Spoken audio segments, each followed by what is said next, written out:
নমস্কার বন্ধুরা, আমি সৌরভ। শুরু করছি আজকের ভিডিওর শুরুতে আপনাদের সবাইকে হ্যাপি নিউ ইয়ার। আশা করি আপনারা সবাই আমার পাশে থাকবেন। আগের ভিডিওতে আপনাদেরকে আমি পুরো হোম ট্যাবের শর্ট, ফিল্টার, ফাইন্ড, সিলেক্ট পর্যন্ত কমপ্লিট করেছিলাম। আজ আপনাদেরকে আমি দেখাবো ইনসার্ট ট্যাবের মধ্যে পাইভট টেবিল। পাইভট টেবিল আমরা ইউজ করে থাকি যখন আমাদের টেবিল যখন আমরা ইউজ করি সেটা খুব কমপ্লিকেটেড হয়, কিন্তু প্রাইভেট টেবিল আমরা ইউজ করে থাকি। প্রাইভেট টেবিল আমরা ইউজ করলে এটা খুব ফ্লেক্সিবল হয়। তো প্রাইভেট টেবিল ইউজ করার জন্য আমি প্রথমত পুরো টেবিলটাকে সিলেক্ট করব। সিলেক্ট করার জন্য কন্ট্রোল এ প্রেস করব। প্রাইভেট টেবিল আপনারা ইউজ করার টাইমে একটা জিনিস মনে রাখবেন, প্রাইভেট টেবিল ইউজ করার টাইমে এই মাঝের মধ্যে কোনো সেল আপনারা ব্ল্যাঙ্ক ছাড়বেন না।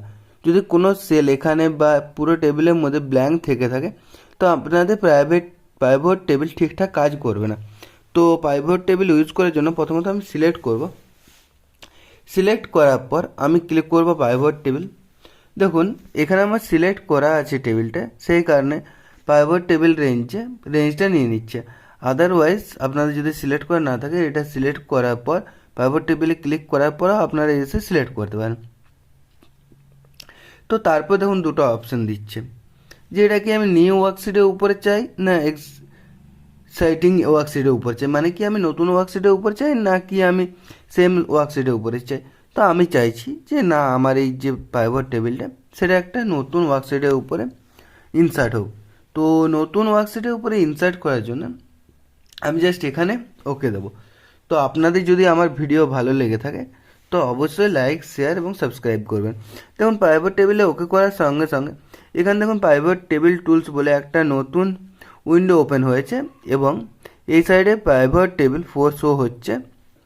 ইভেন এখানে আমার যতগুলো কলাম ছিল সেই প্রত্যেকটা কলামের নাম শো হচ্ছে এবং তার সঙ্গে সঙ্গে নিচে দেখুন 4টে অপশান শো হচ্ছে, ফিল্টার্স, কলাম, রোজ, ভ্যালু। তো আমি প্রথমত যে ইনসার্টটা করেছি এই টেবিলটা আপনাদেরকে একবার আমি যেয়ে দেখাই। এখানে আমি এমপ্লয়ি নেম নিয়েছি এবং তারা কি কি প্রোডাক্ট সেল করেছে সেখানে আমি আইটেমের মধ্যে প্রত্যেকটা প্রোডাক্টের নাম, যেমন আপনারা দেখতে পাচ্ছেন এলইডি, র্যাম, হার্ড ডিস্ক সমস্ত কিছু দিয়েছি এবং তারা মান্থলি কত পরিমাণ সে প্রোডাক্টটা সেল করেছে এবং সেই প্রোডাক্টটা এক একটা রেট কত এবং সেটা মাল্টিপ্লাই করে তার অ্যামাউন্টটা বের করেছি। অবশ্য আপনারা জানেন যে একটা প্রোডাক্টের রেট এবং তার কোয়ান্টিটি দিয়ে কীভাবে মাল্টিপ্লাই করে তার রেট বের করা হয়। তো জাস্ট এখানে যাব। এখানে দেখুন প্রথমে আছে, এখানে 4টে বক্স শো হচ্ছে। ফার্স্ট হচ্ছে ফিল্টার্স, তারপর হচ্ছে কলামস, তারপর হচ্ছে রোজ, তারপর হচ্ছে ভ্যালু। এই যে আইটেম দেখতে পাচ্ছেন এই আইটেমটায় ক্লিক দেবো এবং এই আইটেমটাকে ধরে আমি ফিল্টার্সের মধ্যে রাখবো। এই ফিল্টার্সে রাখার পর আপনারা দেখছেন এখানে আইটেমের মধ্যে অল শো হচ্ছে। এইখান থেকে আমি চাইলে আইটেমটাকে ফিল্টার করতে পারি এবং তারপর আমি দেখুন সাপোজ এমপ্লয়ি নেম, এখানে দেখুন এমপ্লয়ি নেমে অ্যাড করার সঙ্গে সঙ্গে প্রত্যেকটা এর নাম শো হচ্ছে। তো এখানে যদি আমি যাই অলে ক্লিক দেবো, আমি দেখতে চাইছি যে আমার এলসিডি কে কে সেল করছে। জাস্ট আমি এলসিডির উপরে ক্লিক করবো এবং ওকে দেবো। দেখুন যদি আমি এলসিডির উপরে ক্লিক করি তো এখানে দেখাচ্ছি জয় দুলুই এবং প্রেম সেট, এরা দুজন কিন্তু এলসিডি সেল করেছে। তাছাড়া আমি যদি চাই যে না, আমি এলসিডি দেখতে চাইছি না, আমি শুধু চাইছি মাউস কে কে সেল করেছে সেটা দেখার জন্য, তো মাউসের উপরে ক্লিক দেবো। দেখুন এটা করেছে ললিত দত্ত আর তাতাই রয়। তো এইভাবে প্রত্যেকটা জিনিসের উপর থেকে আমি কিন্তু দেখতে পাচ্ছি যে কে কী সেল করেছে এবং সেটা কত পরিমাণ সেল করেছে। জাস্ট আমি এখানে যাব, এখান থেকে আমি এখন নিজের সুবিধার্থে আপনাদেরকে যাতে বোঝাতে সুবিধা হয় সেই কারণে আমি এখানে ওকে দেবো। এবার আপনারা এখান থেকে সিলেক্ট মাল্টিপল অপশানে যেও একটা করতে পারেন, সেটা হচ্ছে এখানে অলটা হাঁটাবো। আমি দেখতে চাইছি যে আমার টোটাল এলইডি এলসিডি কতটা সেল হয়েছে, তো এলইডি আর এলসিডির উপরে ক্লিক দেবো এবং ওকে করব। দেখতেই পাচ্ছেন যে বিকাশ রয়, জয় দুলুই এবং প্রেম সেট এলসিডি আর এলইডি সেল করেছে। এবার হচ্ছে কোয়ান্টিটি, আমি জাস্ট কোয়ান্টিটিতে ওকে ক্লিক দেবো। তবে দেখুন এখানে আপনারা দেখতেই পাচ্ছেন যে বিকাশ রয় টোটাল 75, জয় দুলুই টোটাল 28 এবং প্রেম সেট টোটাল 39 এলসিডি এবং এলইডি সেল করেছে। এবার আপনাদের মনে একটা কোশ্চেন আসতে পারে, সেটা হচ্ছে এই যে Bikash Roy 75 piece LCD plus LED sell করেছে, তো এর মধ্যে এলইডি কতগুলো আছে বা এলসিডি কতগুলো আছে, জাস্ট এটার উপর ডবল ক্লিক করব। দেখুন এখানে দেখতে পাচ্ছেন বিকাশ রয় যেটা সেল করেছে 75 পিস, এটা কিন্তু পুরোটাই এলইডি। এবার যদি এই বিকাশ রয় এলসিডি সেল করে থাকতো এবং এলইডি সেল করে থাকতো, তো এখানের মধ্যে আপনি কিন্তু সেই দুটো জিনিস দেখতে পাচ্ছেন। সাপোজ হতেই পারে যে বিকাশ রয় এলইডি 40 পিস সেল করেছে এবং বাকি 35 পিস সে এলইডি সেল করেছে, কিন্তু এই কেসটাতে সে একই রকমের সেল করেছে, সেই কারণে একটাই শো হচ্ছে। দেন যেটা হচ্ছে সেটা হচ্ছে রেট।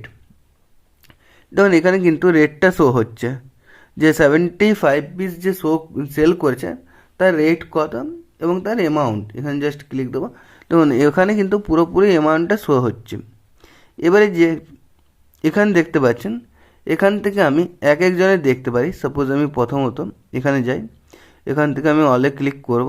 আপনারা জানেন যে কিভাবে ফিল্টার ইউজ করতে হয়, সেই হিসাবে জাস্ট ফিল্টারের মতো করে এখানে আমি অল দেবো। এখানে দেখতে পাচ্ছেন সমস্ত আমার সেলস পার্সনের নাম শো হচ্ছে। জাস্ট এখানে যাব। এবার আমি দেখতে চাইছি যে এই যে বিজয় দাস সে কি সেল করছে এবং কত টাকার প্রোডাক্ট সেল করছে। জাস্ট বিজয় দাসের উপর ক্লিক করব। দেখুন বিজয় দাস টোটাল 14 পিস সেল করেছে এবং সে টোটাল 1,68,000 টাকার প্রোডাক্ট সেল করেছে। এবারে এইভাবে আরেকটা জিনিস আপনাদেরকে আমি দেখাই, সেটা হচ্ছে সাপোজ আমি এটাকে আনসিলেক্ট করছি, ফিল্টার থেকে এটাকেও হাটাচ্ছি, এখান থেকে ভ্যালুটাও হাটাচ্ছি।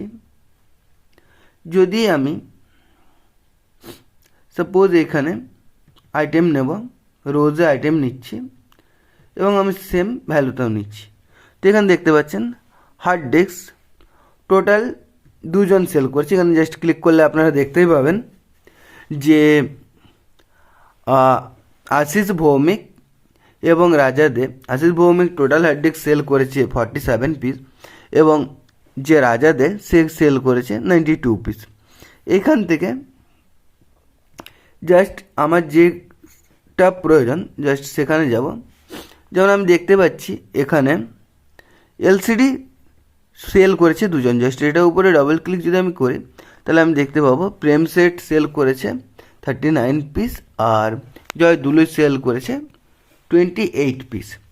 এইভাবে কিন্তু আমরা পাইভট টেবিলটাকে ইউজ করে একটা খুব ক্রিটিক্যাল ফাইলকেও আমরা খুব ইজিলি সেট করতে পারি। হয়তো আমি এখানে দেখুন যেভাবে দেখিয়েছি আইটেম আর কাউন্ট অফ আইটেম, আমি এখানে আইটেমটাকে হাটিয়ে, ঠিক আছে, আর এখানে কাউন্ট অফ আইটেমটাকে হাটিয়ে আমি সাপোজ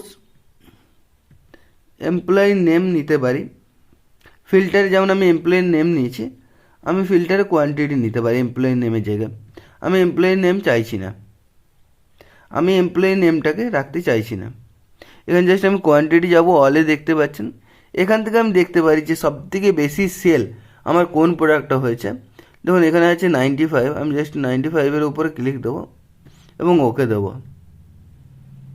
দেখুন এইভাবে কিন্তু জাস্ট যদি আমি এখানে কোয়ান্টিটিটা ওকে করি আর এই কোয়ান্টিটিটাকে নিয়ে এসে আমার কলামে ইনসার্ট করে, তাহলে দেখুন পুরোপুরি কিন্তু পুরো টেবিলটার মধ্যে শো হয়ে যাচ্ছে। তো এইভাবে আমরা কিন্তু পাইভট টেবিল কি ইউজ করে থাকি। তো আপনাদের যদি পাইভট টেবিল সম্পর্কে কোনো ডাউট থেকে থাকে তো আমাকে অবশ্যই কমেন্ট করে জানাতে পারেন। আপনাদেরকে নেক্সট ভিডিওতে আমি রিকমেন্ডেড পাইভট টেবিল এবং টেবিল সম্পর্কে আলোচনা করব। আজকের ভিডিও এত দূর পর্যন্তই, ধন্যবাদ।